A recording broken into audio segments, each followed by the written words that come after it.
Hello ಕರ್ನಾಟಕದ ಜನತೆ, welcome back to update Kannada 360 channel.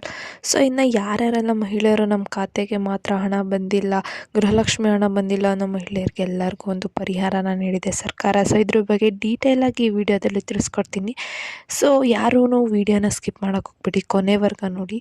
So ನಿಮಗೂ ಕೂಡ ನಿಮ್ಮ ಪೆಂಡಿಂಗ್ ಹಣನ ಪಡ್ಕೋಬೇಕು ಅಂತ ಆಸೆ ಇದ್ದರೆ, ನೀವು ಗೃಹಲಕ್ಷ್ಮಿ ಹಣ ಬರಬೇಕು ಅಂದರೆ ನೀವು ಈ ಕೆಲಸನ ಕಡ್ಡಾಯವಾಗಿ ಮಾಡಬೇಕು. ಆವಾಗಷ್ಟೇ ಕೂಡ ನಿಮಗೆ ಯಾವುದು ಪೆಂಡಿಂಗ್ ಹಣ ಇದ್ರೂ ಕೂಡ ಬರುತ್ತೆ. ಸೊ ಬನ್ನಿ, ವಿಡಿಯೋನ ಸ್ಟಾರ್ಟ್ ಮಾಡೋಕ್ಕಿಂತ ಮುಂಚೆ ನೀವೇನಾದರೂ ನಮ್ಮ ಚಾನಲ್ಗೆ ಸಬ್ಸ್ಕ್ರೈಬ್ ಮಾಡ್ಕೊಂಡಿಲ್ಲ ಅಂದರೆ ದಯವಿಟ್ಟು ಚಾನಲ್ಗೆ ಸಬ್ಸ್ಕ್ರೈಬ್ನ ಮಾಡಿಕೊಂಡು ವಿಡಿಯೋನ ಆದಷ್ಟು ಫಲಾನುಭವಿಗಳಿಗೆ ಶೇರ್ ಮಾಡಿ, ವಿಡಿಯೋಗೆ ಲೈಕ್ ಕೊಟ್ಬಿಟ್ಟು ವಿಡಿಯೋನ ನೋಡಿ. ಈಗ ಆಲ್ರೆಡಿ 90% ಮಹಿಳೆಯರು ಈ ಯೋಜನೆಯ ಪ್ರಯೋಜನ ಪಡ್ಕೊತಿದ್ದಾರೆ. ಇನ್ನು ಬರೀ 10% ಮಹಿಳೆಯರಿಗೆ ಮಾತ್ರ ಪೆಂಡಿಂಗ್ ಹಣನ ಸಲ್ಲಿಸಬೇಕಾಗಿದೆ ಸರ್ಕಾರದವರು.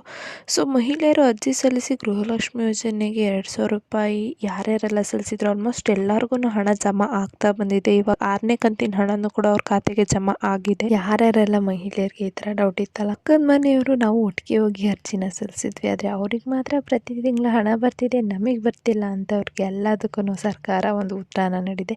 ಸೊ ಯಾವ್ಯಾವ ಕಾರಣಕ್ಕೆಲ್ಲ ನಿಮ್ಮ ಖಾತೆಗೆ ಹಣ ಜಮಾ ಆಗ್ತಿಲ್ಲ, ಸೊ ಅವ್ರಿಗೆ ಯಾಕೆ ಮಾತ್ರ ಜಮಾ ಆಗ್ತಿದೆ ಅಂತ ಇಲ್ಲಿ ತಿಳ್ಕೊಳ್ಳೋಣ. ಸೊ ಸರ್ಕಾರ ಈಗ ಆಲ್ರೆಡಿ ತಿಳಿಸಿರುವಂತೆ ಸಾಕಷ್ಟು ಗೃಹಲಕ್ಷ್ಮಿ ಅರ್ಜಿಗಳಲ್ಲಿ ತೊಂದರೆ ಇದೆ. ಸರ್ಕಾರ ತಿಳಿಸಿರುವ ಮಾನದಂಡಗಳನ್ನ ಸಾಕಷ್ಟು ಜನ ಪಾಲಿಸಿಲ್ಲ. ಇದೇ ಕಾರಣಕ್ಕಾಗಿ ಅಂಥ ಮಹಿಳೆಯರ ಅರ್ಜಿಗಳನ್ನ ಪರಿಶೀಲನೆ ಮಾಡಲಾಗ್ತಿಲ್ಲ, ಅಂದರೆ ವೆರಿಫೈ ಮಾಡಲಾಗ್ಬಿಟ್ಟು ಅಪ್ರೂವ್ ಮಾಡೋಕ್ಕಾಗ್ತಿಲ್ಲ. ಸೊ ಈ ಬಗ್ಗೆ ಮಾಹಿತಿಯನ್ನು ತಿಳಿದುಕೊಳ್ಳಲು ನೀವು ಹತ್ತಿರದ CDPO ಕಚೇರಿಗೆ ಭೇಟಿ ನೀಡಬೇಕಂದ್ರೆ, ನಿಮ್ಮ ಅರ್ಜಿ ಏನಕ್ಕೆ ಅಪ್ರೂವ್ ಆಗಿಲ್ಲ, ಏನಕ್ಕೆ ರಿಜೆಕ್ಟ್ ಆಗಿದೆ ಅಂತ ತಿಳ್ಕೊಬೇಕಂದ್ರೆ ನೀವು ಹತ್ತಿರದ CDPO ಕಚೇರಿಗೆ ನೀವು ಭೇಟಿ ನೀಡಬೇಕು. ಮತ್ತು ಇನ್ನೊಂದೇನೆಂದರೆ, ನಿಮ್ಮ ಅರ್ಜಿ ವೆರಿಫೈ ಆಗಿಬಿಟ್ಟು ಇನ್ನೂ ದುಡ್ಡು ಬಂದಿಲ್ಲ ಅಂದರೆ ನೀವು ನಿಮ್ಮ ಬ್ಯಾಂಕ್ ಖಾತೆಗೆ ಈ ಕೆಲಸನ ಮಾಡಿಸ್ಕೊಳ್ಬೇಕು. ಒಂದು KYC ಅನ್ನೋದು ಇತ್ತೀಚಿನ ದಿನಗಳಲ್ಲಷ್ಟೇ ಸಾಕಷ್ಟು ಪ್ರಾಮುಖ್ಯತೆನ ಪಡ್ಕೊಂಡಿದೆ ಎಂಬುದು ನಿಮಗೂ ಗೊತ್ತಿರ್ಬೋದು. ಸೊ ಈಗ KYC ಮಾಡಿಸ್ಕೊಳೋದು ತುಂಬಾ ಇಂಪಾರ್ಟೆಂಟ್. ಇವಾಗ ಏನಾದರೂ ಒಬ್ಬ ವ್ಯಕ್ತಿ ಖಾತೆಗೆ KYC ಆಗಿದೆ ಅಂದರೆ ಅದು ಏನು ತೋರಿಸುತ್ತೆ ಅಂದರೆ, ಅದು ಆ ವ್ಯಕ್ತಿದೇ ಅಕೌಂಟು ಅಂತ ತೋರಿಸುತ್ತೆ.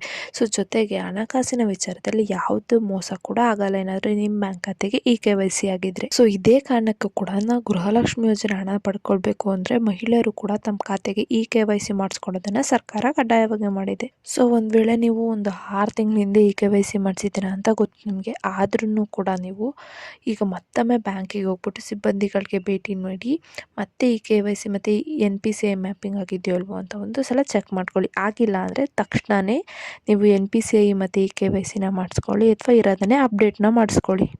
ಸೊ ಈಗ ಆಲ್ರೆಡಿ 6ನೇ ಕಂತಿನ ಹಣ ಬಿಡುಗಡೆ ಆಗಿದೆ, ಆಲ್ಮೋಸ್ಟ್ ಎಲ್ಲ ಮಹಿಳೆಯರ ಖಾತೆಗೂ ಜಮಾ ಆಗಿದೆ. ಸೊ ಇನ್ನು 7ನೇ ಕಂತಿನ ಹಣ ಮಾರ್ಚ್ ತಿಂಗಳಲ್ಲಿ ಬಿಡುಗಡೆ ಆಗಲಿದೆ. ಈ ಹಣನ ನೀವು ಪಡ್ಕೋಬೇಕು ಅಂದರೆ ಮಹಿಳೆಯರು ತಕ್ಷಣವೇ ತಮ್ಮ ಖಾತೆಯಲ್ಲಿರುವ ಲೋಪ, ಅಂದರೆ ಏನೇನೆಲ್ಲ ಫಾಲ್ಟ್ಸ್ ಇದೆಯಲ್ಲ ಅದನ್ನು ಬೇಗನೆ ಪರಿಹರಿಸ್ಕೋಬೇಕು. ಆವಾಗಷ್ಟೇ ಕೂಡ ನಿಮಗೆ ಪೆಂಡಿಂಗ್ ಹಣ ಮತ್ತು ಮುಂದೆ ಏನು ತಿಂಗಳ ಬರೋ ಹಣ ನಿಮ್ಮ ಖಾತೆಗೆ ಸಲೀಸಾಗಿ ಬಂದು ಜಮಾ ಆಗುತ್ತೆ.